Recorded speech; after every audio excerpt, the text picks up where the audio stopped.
আমার মোবাইলে একবার এক মেয়ে মেসেজ পাঠাইছি যে হুজুর আমি আপনার সাথে বিয়ে বসতে চাই। আমি জানি আপনার ছেলে মেয়ে আছে, আপনি বুড়ো মানুষ, কিন্তু আমি বিয়ে বসতে চাই। তো আমি তখন মেসেজ দেখি আননোন নাম্বার থেকে আসছে, মেসেজ দেখে আমার ওয়াইফকে বললাম এটা উত্তর দাও তো একটু। তো বেচারি মোবাইলটা নিয়ে প্রথমে চ্যাটিং করলেন, তোমার বয়স কত কি, তো বললো যে এসএসসি পরীক্ষার্থী। এসএসসি পরীক্ষার্থী বলে এসএসসি পরীক্ষার্থী বয়স তো অনেক কম, আর এই বেটা তো বুড়া, সে এখন নানা হচ্ছে, তুমি তার সাথে বিয়ে করবে, পাগল হয়েছে তুমি। তখন ও বুঝে ফেলছে যে এদিক থেকে অন্য কেউ। তো আমার ওয়াইফ একদিন ফোন দিছে, ডাইরেক্ট কল দিলে সে ধরছে, ধরার পরে সে তো ভয় ধরছে যে বোকা দিবে। আমার ওয়াইফ বলে যে দেখো তোমার একটা সুন্দর ভবিষ্যৎ আছে, এই ভাইরাল হুজুর দেখে তোমার বিয়ে বসতে হবে, এটা শয়তান তোমার মাথা ঢুকেছে।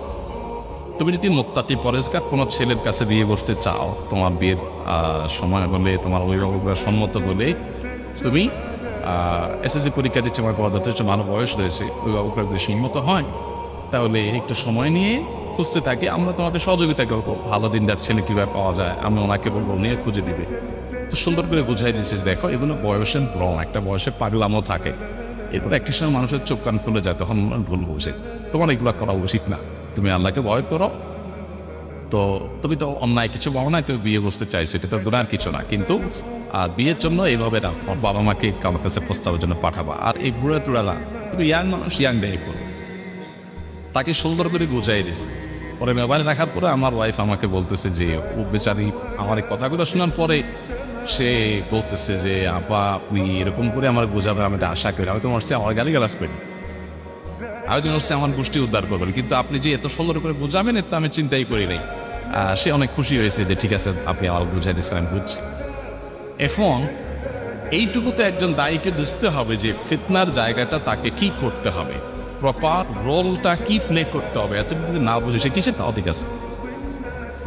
আমার একটা কথা একজন ডাক্তার অনেক আগে বলেছিলেন, খুব ভালো লেগেছে। উনি বলেছিলেন যে আজকাল অনেক আপনারা হুজুররা পাকার আগে মাইকের সামনে চলে আসে, পাকেন তার আগে আসেন, এই জন্য কাঁচা কাঁচা কাজ করে বসে থাকে। পাকবেন, অভিজ্ঞদের অধীনে থেকে লম্বা সময় নিয়ে ধীরে ধীরে ধীরে ধীরে শিখবেন। হ্যাঁ, যত মতবাদ আছে এগুলোর ভিতরে ডুবে থাকবেন, চ্যালেঞ্জগুলো জানবেন, এরপরে নিজের ভিতরে ভারত আসবে, শিখবেন।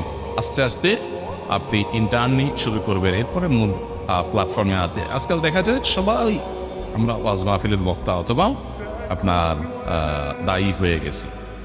যাই হোক, আমরা কেউই পরিপূর্ণ না, কিন্তু শিখতে হবে এবং শেখার মানসিকতা থাকতে হবে। আল্লাহ আমাদেরকে তৌফিক দান করুন।